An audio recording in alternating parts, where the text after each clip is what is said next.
In Hebrews chapter 1, verses 10 through 12, the author quotes Psalm 102, 25 through 27, and most Christians use it as proof that Yeshua is creator and hence Yahweh, conflating him with the essence of the one God who he called Father and my God and greater and the only one good, etc., ultimately rendering all such sentiments from Yeshua as only words to be qualified or misused to their very death.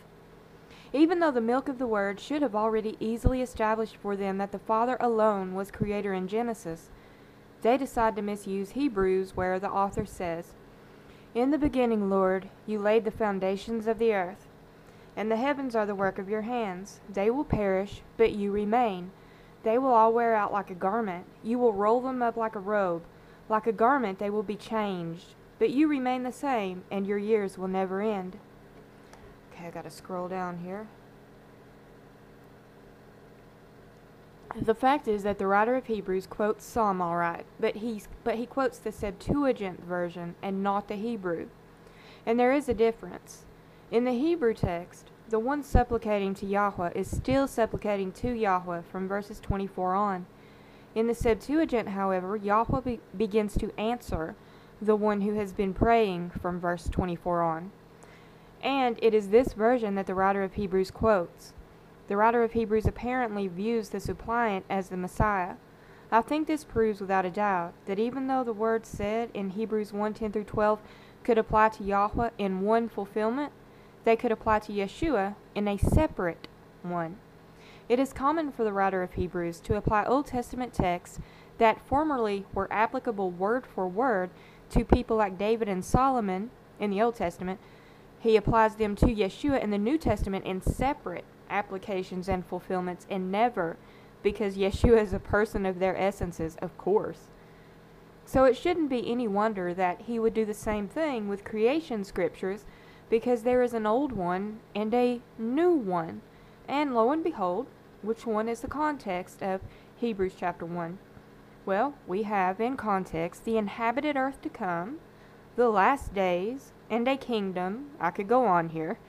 How apropos, considering that in the context of Psalm 102 in the LXX, which is what Hebrews is quoting, we have the generation to come and the people that shall be created.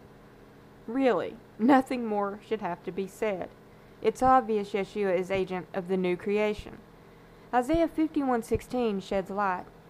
Here, Yahweh says prophetically, "I have put my words in your mouth, and have covered you with the shadow of my hand, to establish the heavens, to found the earth, and to say to Zion, you are my people."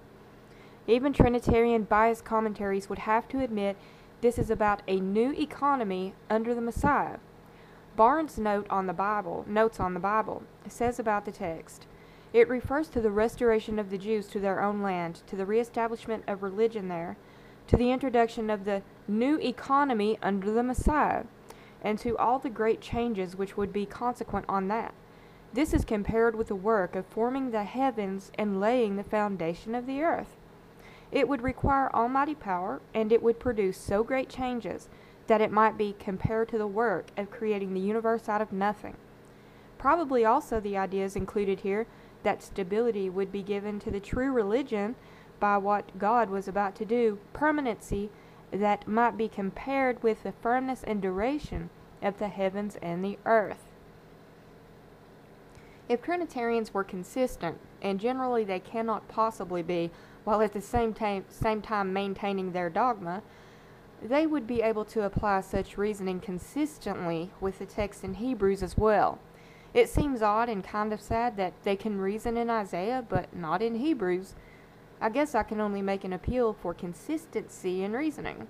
Quite frankly, Isaiah 51:16 could interpret Hebrews 1:10 through 12 for you, in which case I would again refer you to Trinitarian scholars and commentators that easily recognize a new creation there. Trinitarians also pretend to care about context, yet won't acknowledge it in some of the new creation passages. I wonder why.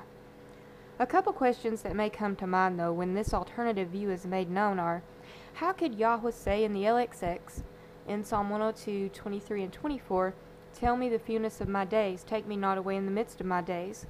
Well, given that in context there is a set time in verse 13 where he will have mercy upon Zion, Yahweh is simply asking the suppliant to acknowledge the shortness of the set time and not to summon him when it is but half expired. Another common question is, if the texts are about a new creation, how could such ever be changed? Considering the poetic as opposed to literal sound of the text, at least to me personally, I'm not sure this even needs to be answered because poetry is not to be taken literally. However, as the Biblical Unitarian website notes, there is a heaven and earth of the millennium. Over 1,000 years, Christ rules the earth, which will perish, and then the heaven and earth of Revelation 21:1, which will exist forever. In addition, Anthony Buzzard notes that even the millennial age of the future will be replaced by a further renewed heaven and earth.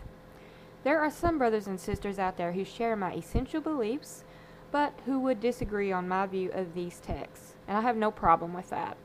There are at least two other views from the Biblical Unitarian community that are probably worth at least considering and noting, but this is the one I think is right, though I'm not dogmatic and won't pretend these others don't make good points worth at least considering.